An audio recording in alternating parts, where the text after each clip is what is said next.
I'm Sam Roberts of the New York Times, and welcome to the New York Times Close-Up. What do tech, e-commerce, media, and other companies know about you, and how do they know it? Are you even aware of what information you've given up? The staff at New York Times Opinion is addressing those questions in a major initiative. Amazon knows everything you've bought or browsed, what you've asked Alexa, what you've watched on Prime, and what you've read on your Kindle. Meanwhile, Facebook is expecting a $5 billion fine from the feds for privacy violations. Does all the data sharing we do help us or hurt us? Times editorial page editor Jim Dow will tell you about the Times' privacy project. But we begin with the big dilemma for House Democrats to impeach the president or not. A president can't be indicted, but the Mueller report spells out repeated incidents of alleged obstruction of justice by Mr. Trump. A letter from over 700 former federal prosecutors said that if Trump were not the president, he'd easily be indicted, possibly convicted. But the only remedy in the Constitution is impeachment, and that could be politically perilous for the Democrats, allowing Trump to play the victim, firing up his base. Here's what House Speaker Pelosi had to say about it last week. Trump is goading us to impeach him. That's what he's doing. Every single day, he's just like taunting, because he knows that it would be very divisive in the country, but he doesn't really care. Just wants to solidify his base.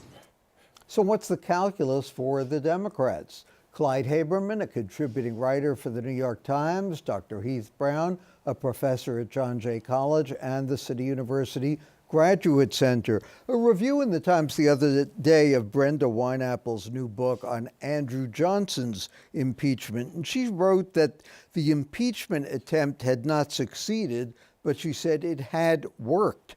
In other words, the impeachment was voted, but he was not convicted. How does that relate to what the Democrats might do with Donald Trump and the liability they would face for bringing a case against him? Hard to predict. Look, I don't think that, you were talking about, firing up his base. I don't think they require any more firing up. If they were any more fired up, their hair would be on fire. But the problem is, for me anyway, not to impeach, but if you're going to impeach him, do other things too. If this is going to be all you're going to do, then I think the Democrats are making a big mistake. But there's a lot of legislation that obviously needs to be done that they can really begin working on and passing, which they haven't done so far. I know we're only in May. We have a long way to go, but they've got to start really governing, at least in the House. And if the Senate, led by the Republicans, wants to block it all, well, hell, if I was any Democrat, I'd be running like mad on that next year.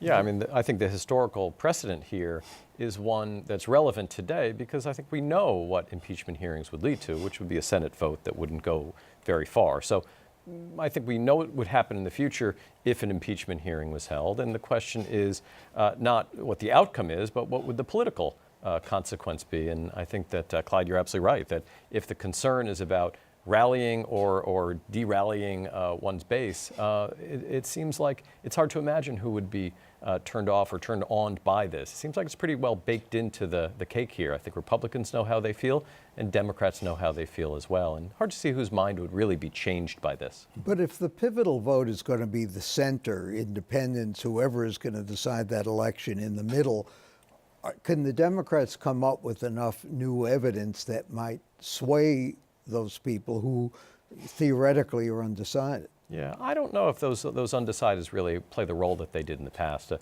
country is so highly polarized. The sort of partisan divides are really unlike they have ever been in this country. And for those reasons, I think this fight in 2020 election really isn't about undecideds, but it's about convincing those people that already have their mind up to turn out and actually vote. And so the question about undecideds, I think, is one that may have been the case in the past, but really doesn't seem like the most important part of what we're looking at for 2020. Hard to believe there are many people undecided about Donald Trump, quite frankly. Well, I guess he has to be measured against an alternative also. There are now lots of alternatives, almost 24, and a new one entered the fray this week, Mayor de Blasio.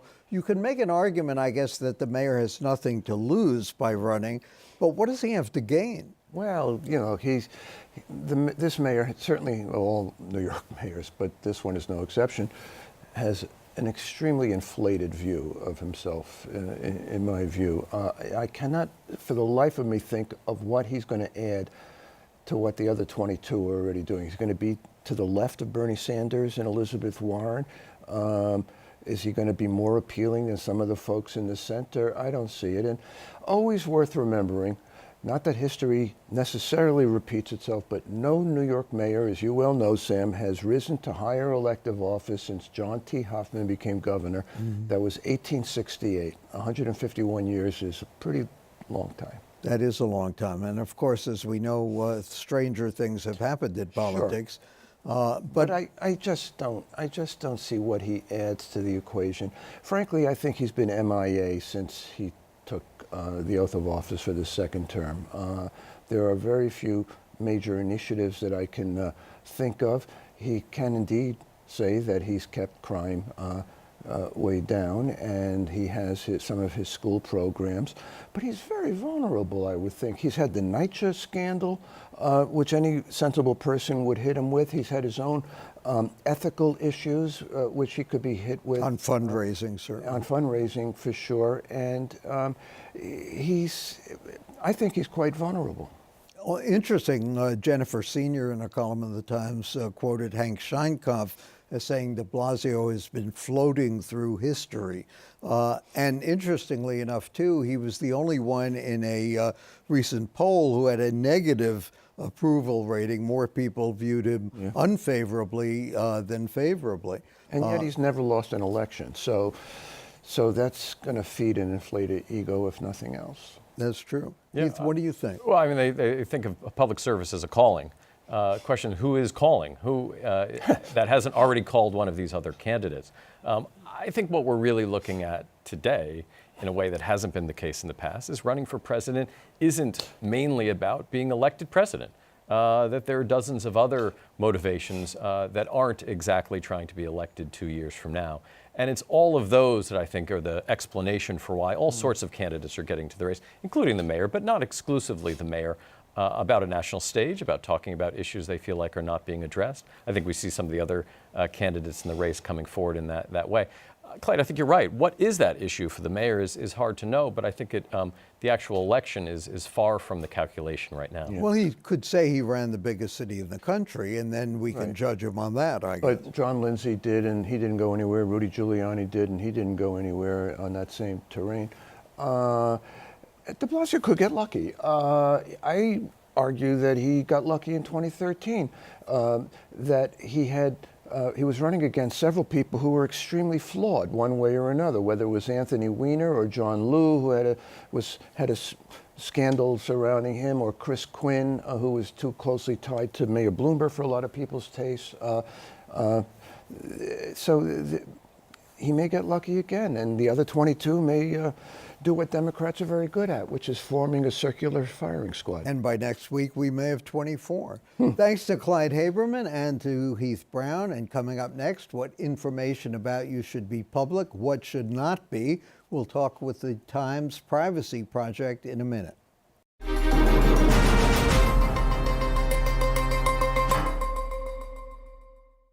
You may not realize how much information about you websites and companies already have.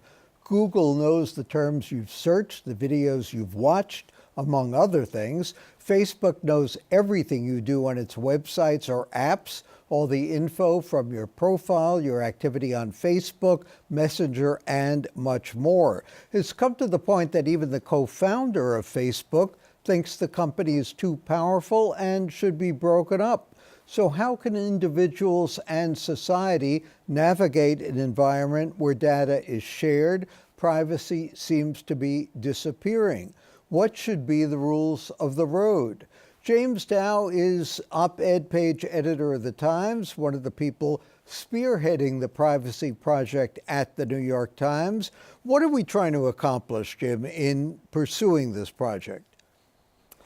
Well, Sam, we felt, starting with the publisher and then the opinion page editor, James Bennett, felt like this was a huge issue that people weren't talking about quite enough. It was a society-wide issue that is only getting bigger with each passing year and with the advancing power of technology today. And so what we wanted to do was to really start interrogating every aspect of our privacy and the ways our privacy is being infringed upon by technology of all sorts, and start a debate, really, as that is our function on the opinion page, to get individual readers and citizens thinking about the way the privacy is hard to protect anymore, but then also to advance that into the realms of Capitol Hill and state legislatures, to start thinking about whether the protections we have now are sufficient, what else should be done in terms of law or policy. And also to get Silicon Valley and the tech industry itself to start wrestling with these issues, to whether you believe the power of self-regulation is an effective way to attack this, to get them to be part of this conversation, to wrestle with the issues that they and their amazing technology have really brought to the fore of society today. Their technology is amazing and obviously gets more and more intrusive. We use some of that technology ourselves to track what readers are reading. How has the project affected how we have rethought the way we use that? The we being the New York Times. Yes. Yeah, it's a great question, and one that readers are asking us all the time. And the truth is that it's already affected the thinking of the paper somewhat. But part of the goal, one of the goals, frankly, of the project is for the paper itself to wrestle with these issues. How do we, as every news organization, how do we use these tracking devices that look at what you're that place trackers on your browser when you're reading our stories? Are we using them in a responsible way? Are we using it enough, too much? And should we scale back? And that's one of many public policy issues that the paper itself is starting to wrestle with. In the kickoff to the project, which was several weeks ago, the publisher, A.G. Sulzberger himself, wrote a piece to talk about how he was going to be reading this project carefully and looking at the arguments on both sides of the fence and weighing those arguments in his own thinking about how we track our readers. And all of those articles, I should point out, are curated at nytimes.com at the Privacy Project. One of the things that writers have pointed out is, what's the big deal? I mean, even in China, where they're using facial recognition to catch jaywalkers, what's so bad about that? If people are jaywalking and jaywalking is against the law, why not use facial recognition to catch them? Right. They are violating the law. This is a way of apprehending them. Why is that so bad? It's the fundamental question everybody asks, and it's a sort of the heart of the dilemma that we're wrestling with and interrogating in this entire project. I mean, let's face it. The way we use technology and the way tech companies gather and collect and store and manipulate and keep and use our data are all helping to bring us these great services and products. Artificial intelligence, which drives more and more of technology today, is built on and requires the collection of lots of data so that the machines can learn. They get better at knowing what you want or where you're going or what you're doing. And so it gets better, those services get better, those products get better as they collect that data. And we're getting it for free, by and large. And so it's hard for people to question why we should end that deal. It's a good one, it seems. But the downside is when your privacy leaks, when the incredible amounts of data that all these apps and all these products are collecting on you, when that data if it can leak, which it can leak and sometimes does, what kind of harms can that do to you? We're still reaching out and learning about some of those harms. When and if government can get a hold of those things, whether it's the United States or China or another country, what kinds of things, what kind of harms can come out of that, the ability of an authoritarian government, if they can get a hold of your data the way they can? And that's why everybody's looking at China and studying China, because in China, the government has access to almost everybody's data, whether it's cameras or what they're buying on various websites or what they're saying on social media. And so far, the evidence is that they haven't used that against much of society, but the government has definitely used it to crack down on dissent in some cases. We're seeing how it's being used in Western China against the Uyghur minority. The potential for immense, government abuse and malfeasance and authoritarian behavior is extreme and quite risky and frightening. In China, it's the government, but here it's private companies. It's the tech companies. It's Facebook. Right.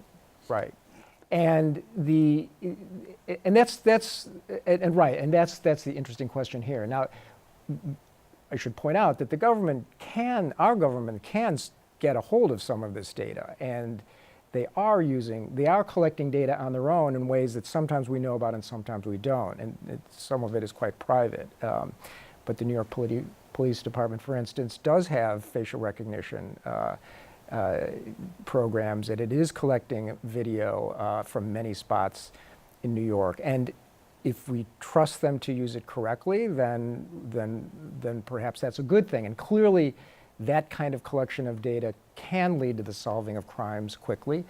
Maybe sometimes it even prevents crimes. Can it lead to the arrest of the wrong people if the facial recognition software isn't good enough or isn't used properly? And are we comfortable with the idea that law enforcement officials might actually know where we are much of the time because there are so many cameras that are accurately identifying us? These are the big questions that we're trying to wrestle with. One of the things that the Privacy Project pointed out, which I didn't realize, obviously there's a constitutional right not to have unlawful search and seizure, but there's not a constitutional right per se to privacy. So what are we actually entitled to legally?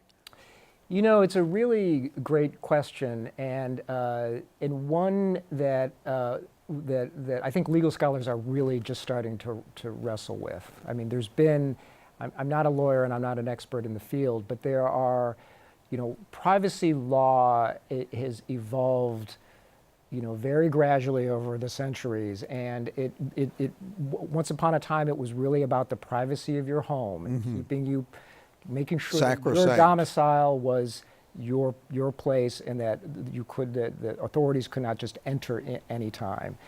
And that was expanded over the decades to include privacy rights over your body to some degree. But today, much of that precedent doesn't seem to quite address this world we're in now, where technology has the ability to track us, to know where we are, to know what we're buying, to know what we're saying to our friends, and to infer all kinds of things about us based on that data. Good artificial intelligence and kind of puts you in, personality categories based on all this behavior that you've provided data on. Some people say, well, if you have nothing to hide, what's the problem? Only people who have something to hide, criminally or otherwise, should be worried. That's a view held by a fair number of people, and I think it's quite possible that many younger people have that attitude. They've grown up with the internet. They've grown up sharing photographs of themselves. They've grown up, writing every moment of their day down and sharing it on Facebook. And there's something to be said for the idea that, that sort of radical transparency might be good for society. And I think the potential for misuse of our data by government or by private companies or by our neighbors is going to, and as the technology gets more powerful, that will be, some of these powers will be in everybody's hands. And I think we might start rethinking how transparent we want to be and whether we want that much of ourselves out there all the time. Working on this project, and I know you've only been working on it a couple of weeks, have you done anything differently to protect your own privacy? Yeah, it's a great question, and people often ask it. I have not done a whole lot, to tell you the truth. There are certain protections I took on my own, over the last couple of years. Well, that's because you're smarter than most of us. Well, or smarter, or just was put in positions where I felt like I had to protect it a little bit more. But I think about it a lot more. There's no question. I think about, like, should I be using ad blockers more often? What more can I do to protect my phone? And I think about cameras and how often am I being watched. It's much more forefront in my mind these days. Should we have these days any presumption of privacy, or should we assume there's really nothing private anymore?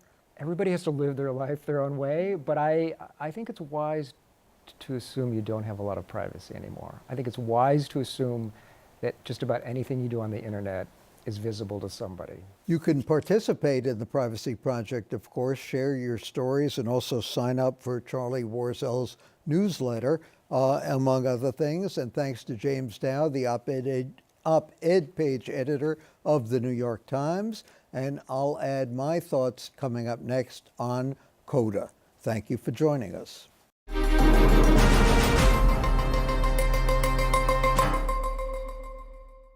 New York has an official beverage, milk, an official bush, the lilac, an official freshwater fish, the brook trout, an official fruit, the apple, even an official fossil, flower, insect, reptile, bird, shell, saltwater fish, tree, and snack. That's at the state level.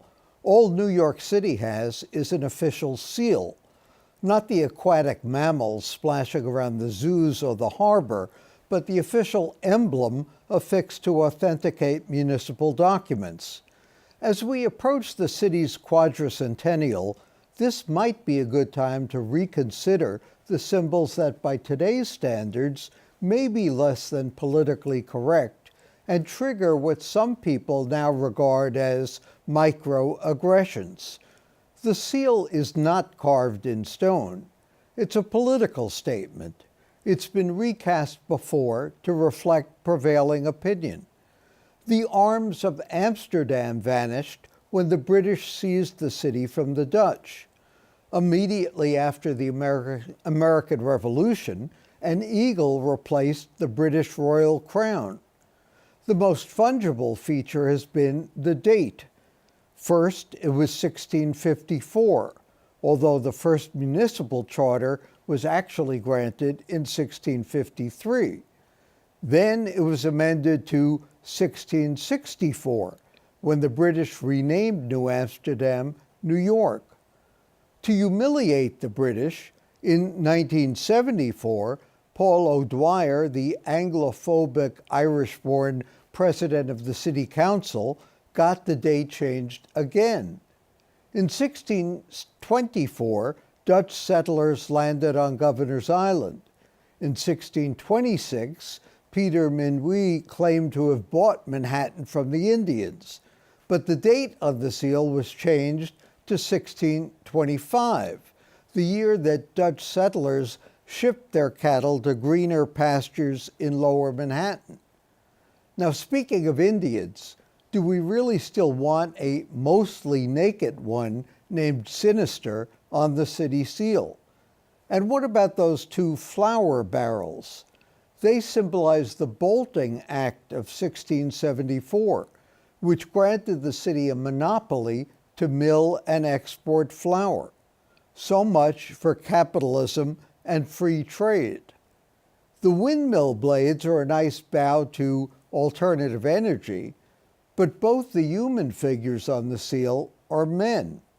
And in a nation hostile again to non-English speakers, the only words on the seal are in Latin.